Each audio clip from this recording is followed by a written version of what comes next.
kú dédé ìwòyí. Mo kí ọkùnrin, mo kóbìnrin, mo kí ẹ̀yin ìyá mi nínú ilé, mo kí ẹ̀yin bàbá mi, gbogbo wa pátápátá ni mo kí. Tó bá jẹ́ pé ẹ̀yin ṣẹ̀ṣẹ̀ ń wò mí ní ìgbà àkọ́kọ́ ni, orúkọ mi ni Dr. Hafiz Abolade. Ojú tẹ́ fi ń wò mí, ojú náà ò ní fọ́, etí tí ẹ fi ń gbọ́ mi, etí náà ò ní di. Ìbànújẹ́ ó kéré ó tóbi, kò ní jẹ́ ìpín mi àti yín.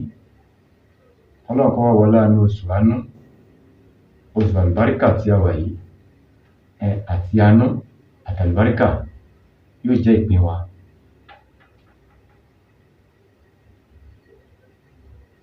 Mo kí yín nílé pé ẹ káàárọ̀, ẹ káàsán, ẹ káalẹ́. Mo mú wá fún wa lónìí, mo mú oògùn kan wá. Àìsàn kan ń bẹ tí wọ́n ń pè ní ògún òru. Ògún òru yàtọ̀ sí wárápá, ó yàtọ̀ sí wákú, ó yàtọ̀ sí wágbọ̀n.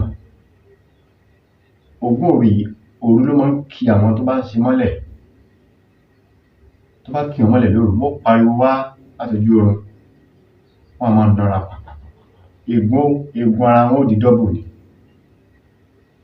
Ó fẹ́ fara jọ wárápá, àmọ́ kì í ṣe wárápá ni. Ògún òru ni. Òru ló máa àìsàn yìí máa ń bẹ̀rẹ̀. Tó bá ti wá pẹ́ nínú ara, yóò padà máa mú wọn lọ́sàn-án. Ó lè ké wá, tó bá gbáriwo, ó lè ké kó máa gbọ̀n pàpàpàpà, kó máa bora mọ́lẹ̀. Kì í ṣe wárápá ni, ògún òru ni. Àìsàn burúkú Ọlọ́run ò ní fi ṣe wá. Ọmọ aráyé ò ní bínú wa. A ní rí ìbínú ayé. Wọ́n máa ń fi àìsàn yìí, wọ́n máa fi ń ṣèèyàn. Ẹ̀yin àgbàlagbà, ìyọ́nú yín ni ká máa rí o. Ọlọ́run ò ní jẹ́ ká rí ìbínú yín. Torí ẹ̀yin náà ni ẹ̀ ń dá sẹ̀ríà fún ọmọ aráyé, ẹ̀yin náà ni mọ̀pó Ọlọ́run. Ẹ ń bẹ o, àwọn wèrè kan ni wọ́n sọ pé ẹ̀ sí. Ẹ gbọ́ mi yé. Àwọn ẹni tí ò mọ̀ kan, tí ó fa ìmọ̀kànmọ̀kàn, àwọn ló lè sọ pé ẹ̀ sí. Àwọn ẹni Ọlọ́run gan mọ̀ pé ẹ̀ ń bẹ. Ẹni tí ò bá dá kan mọ̀ ni ó sọ pé ẹ̀ sí. Ẹ̀ ń bẹ. Ọlọ́run ń bẹ o, èèyàn ń bẹ. Iṣẹ́ tí mo mú wá yìí, iṣẹ́ ògún òru náà mo mú wá. Ó jẹ́ àgbo. N tá lè ṣe fúnra wa ni. Ẹ bá mi share program yìí, torí pé ẹlòmíì wà nínú ilé tí nǹkan yìí ń ṣe, tí wọn ò rọ́nà àbáyọ. Hospital ò rán, ilé ìwòsàn òyìnbó kò rán. Àfi kí ẹni tó bá nǹkan bá ń ṣe kó lo àgbo. Àtèmi àtẹ̀yin, a ní rí ìbínú ayé. Ayé ò ní fi àìsàn kàn wá, wọn ò ní fẹ́ gbá fún wa lóúnjẹ, a ní ya wèrè tọmọtọmọ. Ẹ má gbàgbé láti subscribe sórí ìkànnì yìí. Bá mi share program yìí, ẹ bá mi like, ẹ comment. Nǹkan tí ò bá yé yín, ẹ béèrè, màá ṣe àlàyé fún yín dáadáa. Kí la máa lọ wá? Ẹ jẹ́ kí n fi ewé kan wá.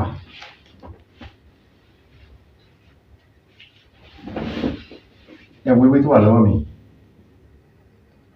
Ẹ ti rí báyìí. Òun náà lẹ̀ ń wò yìí. Ìwúlò ewé bòmùbómú. Bá a ṣe lè fi egbò bòmùbómú fi tọ́jú ẹni tó bá ní ògún òru. Ìyẹn àìsàn tí mò ń sọ yìí, àtèmi àtẹ̀yin, àìsàn ní fi ara wa ṣe ibùgbé. Ayé ò ní bínú wa, wọn ò ní bínú ọmọ wa. Ẹbí tará,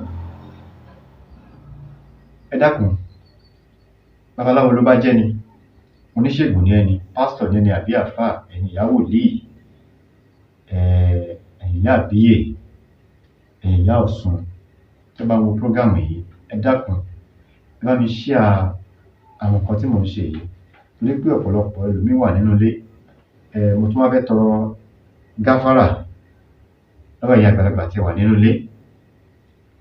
mo fẹ́ jẹ́ ẹ fún mi láyè kí n yọ̀ǹda iṣẹ́ yìí fún àwọn èèyàn torí pé ọ̀pọ̀lọpọ̀ ẹlòmíì ń pè mí wọn láwọn àṣírí tí mo fi kalẹ̀ yìí táwọn fi ń jẹun ni ẹ dákun ẹ dáríjì mí ẹ dáríjì mí ẹ dáríjì mí ọmọdé ò ní mọ ẹ̀kọ́ jẹ kó má ra lọ́wọ́ tó ti yé yín mo bẹ̀ yín ẹ dáríjì mí ẹ jẹ́ ká lọ wá egbò bomubómú egbò ewé tó wà lọ́wọ́ mi rúùtù ẹ jẹ́ ká lọ wá àti ẹ̀rù alámọ̀ kò ń ṣẹ̀rù àmọ̀ká o ẹ̀rù alámọ̀ èyí tó la inú náà ń pè ní ẹ̀rù alámọ̀ báwo la ṣe máa ṣe tó bá jẹ́ pé obìnrin ni ẹni tí òògùn òru ń dà láàmú ẹ mú ẹ̀rù alámọ̀ ẹyọ 7 ẹ fi tẹ́lẹ̀ inú ike ó lè jẹ́ ike ó lè jẹ́ irú ike báyìí èyí ó lè jẹ́ ike 2.5 litre ó lè jẹ́ ike 5 litre gbogbo èyí tó kọ́ lọ ó lè jẹ́ ike 1 litre báyìí ó lè jẹ́ ike 1 litre kò sí bá ti fẹ́ kí àgbo yìí pọ̀ sí ni tọ́yẹ́ pọ́kùnrin ni ẹ̀rù alámọ̀ 9 òun láti tẹ́lẹ̀ òun láà kó sínú ike báyìí ó ti yé yín bá ti wá kó sínú ẹ̀ egbò bomubómú òòjọ́ ni o á wà lóòjọ́ ká gé kéékèèké ká kó sínú ike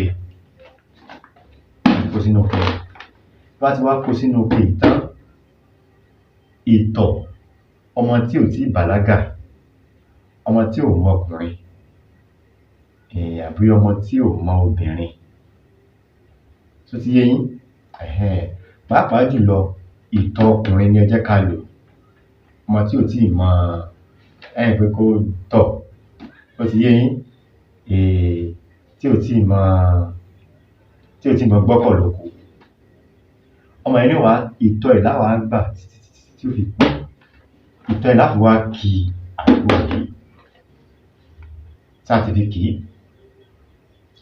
ẹ gbàgbé láti subscribe sórí ìkànnì yìí bá mi share program yìí kan tí ò bá yé yín ẹ béèrè ìbéèrè a ṣàlàyé fún yín ṣáà tí kì í lẹ́yìn ọjọ́ 3 ẹni tí ò gbòòrò ṣe ẹ jẹ́ kó máa mu àgbo yìí